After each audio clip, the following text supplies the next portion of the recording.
Today, I want to help you create a specific step-by-step plan how to become more fluent in any foreign language you're currently learning over this summer of 2026. I'm going to show you a few strategies I already used to become fluent in English, which is my second language. I learned just by myself being in Russia in 2 years, by the way. And we're going to talk about how to organize your learning routine over these 3 months in the most effective way possible. Because, like, yo, you don't need to get overwhelmed with boring studying. That's not as cool. No, learning languages should be really fun and enjoyable process, and we're going to study smarter. Okay, first let's calculate how many hours you need to dedicate to learning language every day to go from an intermediate level to fluency. Like, let's say you're currently at an A2 level and your goal is to reach B2 by the end of this summer. Well, reaching B2 from A1 typically takes 350 to 600 hours of active study and practice. So let's use the average, which is 475 hours. We have 90 days in the summer, which means if I divide 475 by 90, you need to spend around 5 hours every day learning the language. To be honest, that's quite a lot, right? And this is an ideal scenario if you're really ready to lock in on learning the language this summer. But even if you don't have these 5 hours of free time, don't worry at all, because you can still use the plan we're about to build together right now.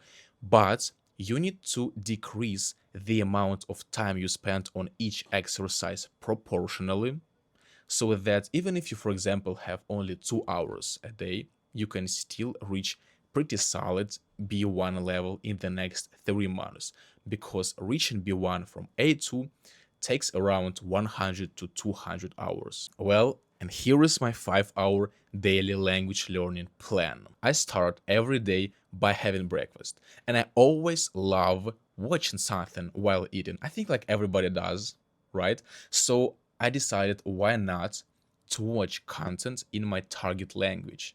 In my case, I did it in English. I literally might put on a video of some American YouTuber if I see something interesting, or I can watch one episode of my favorite TV show, The Office, while having breakfast. So this way, I already have about 20 to 25 minutes of immersion into language right in the beginning of my day. And consuming a lot of English content is definitely one of the most important things if I want to become fluent in English. Because since I don't live in an English speaking country and I've never been there, I don't get enough real English inputs. So my mission is to create this kind of artificial English environments around as more as possible by replacing content in my native language with content in English. And this will help my brain to get used to English so much that over time, English will stop feeling like something like a subject I study. It will become a natural part of my life, obviously, as long as I consistently watch content in English every day. You can also do the same while having lunch and while having dinner. So, literally, every time you eat something, you can turn on and watch content in your target language. Okay, the next method is reading plus audiobook. I usually did it right after breakfast for about half an hour, but if you don't have time, like half an hour, you can split it up. For example, you do 15 minutes in the morning and 15 minutes later in the evening. The exercise itself is pretty simple, but at the same time really powerful. You just need to take a book in English, turn on the audio version of this book, and now you're not just reading or not just listening. You do two things at the same time.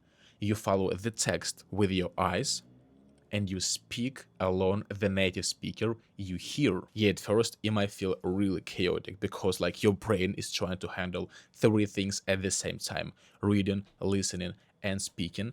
But that's exactly why this exercise is so powerful. When you just read a book, you're often trying to guess the pronunciation, the rhythm, and you really often do that in a wrong way. But now you directly copying everything from native speaker in real time. And after doing this practice for a while, I really noticed that my English started to sound more smoother, and I started to sound more natural. Like I stopped speaking word by word as a robot, but instead in real life conversations, I develop like the flow of speech. And the next exercise is already about active practice, which is called speaking on camera. I was doing that for about 15 minutes every day. And what's the main idea? That's really simple. You need to turn on your phone, start recording yourself, and speak your target language about some topic for about like 7 or 10 minutes without any preparation before. And then you're going to watch your recording back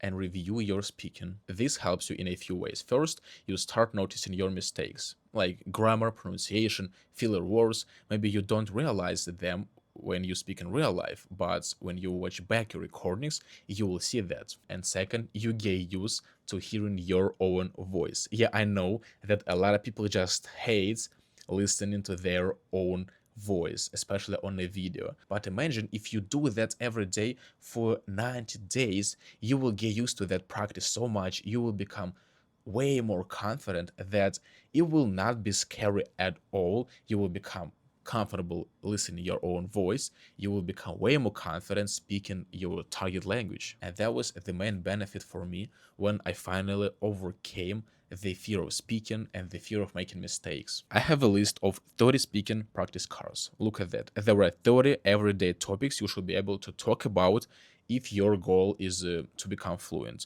Each topic has 10 questions, so you could answer, for example, 5 questions every day. It would take you around 7 to 10 minutes, and then you can spend the next 5 to 10 minutes watching and analyzing your speech. So at the very next day, you will try to fix those mistakes and not to make them again, so you will improve your speaking. And even if it's only a 1% improvement, that's already great, because look, I calculated what happens when you improve by 1% every day. If you do that for 90 days, you'll eventually improve by 145%. That means your speaking will about 2.45 times as good as it was in a day one.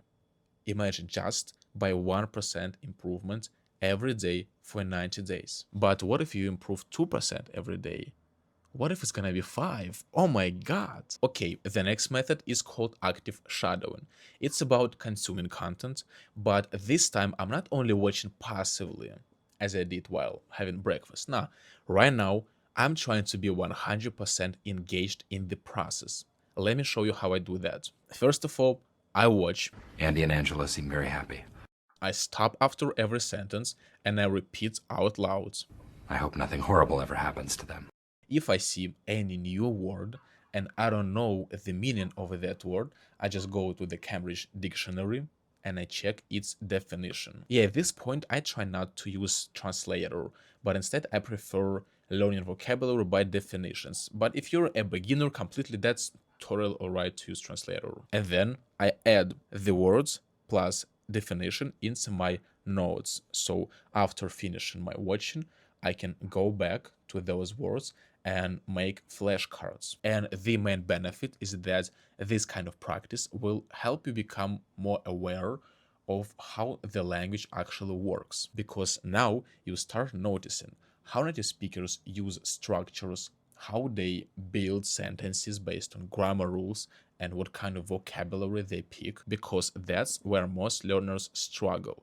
When you at some point understand grammar rules, but you still don't understand how to use them when speaking. So doing this active shadowing helped me to figure it out, learn a lot of new vocabulary, and become way more confident speaking English. The next method is learning vocabulary with flashcards. Yeah, vocabulary is an inevitable part of any language learning routine. And I know that a lot of English learners like really hate vocabulary because they find it boring and frustrating, because they're trying to memorize, these big lists of words the way we do that at schools. But the reality is that we don't have to study harder to memorize new words better. That's like 100%.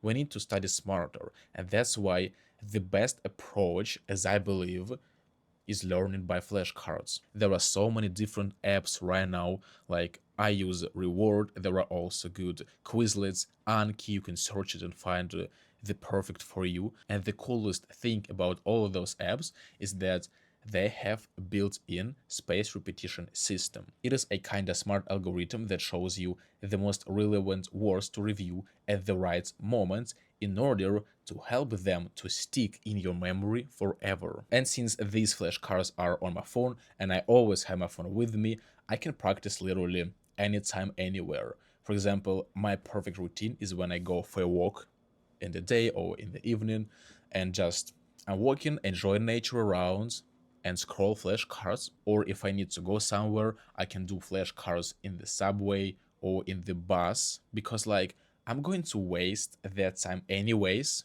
being in a subway. So why not to turn it to be my language learning routine? And then in the evening, I like practicing online. I call this part social interactions. You can spend around half an hour, maybe 1 hour on that. It's absolutely flexible.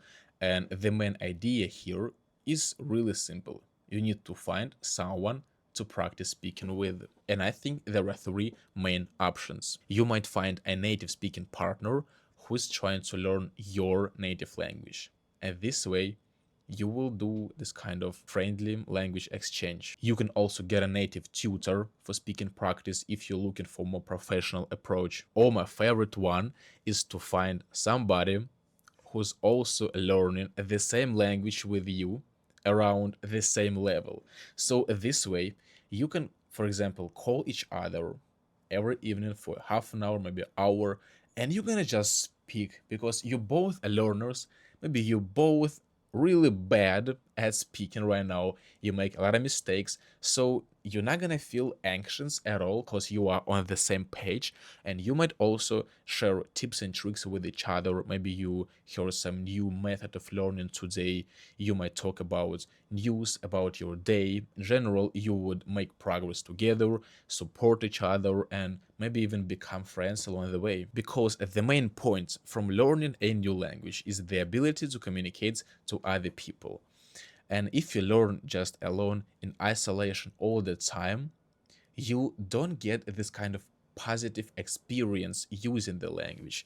So the whole process kind of loses its point, you know what I'm saying? So you just have to put yourself out there, bro. Even if it's stressful in the beginning, it totally will be. I understand that. Like talking to other people, it's always stressful, especially in a new language. But over time, you're gonna get used to that as well. And once you get those real positive emotions, once you see people are friendly and everybody's going to help you, nobody will ever judge you because, like, in this learning language community, learning English, we all understand each other. Like, we're all the same. And it's like the best thing from learning language is that we can talk to people, share our experience, be united, and see emotions, see smiles.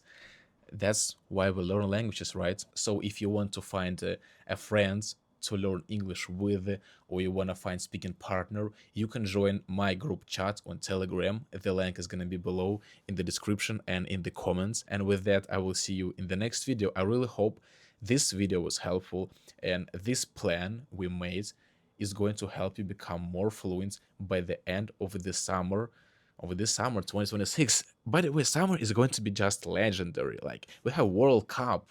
We have World Cup literally in like 12 days, right? Or 10 days. I don't know. But let me in the comments which team you're going to support, what country you're going to support this World Cup. Because, like, that's gonna be just legendary. Actually, I hope Neymar will win. Or Spain. Or Messi. Okay, we will see. I love you guys so much. Thank you. Love you. Have a good day. Bye bye.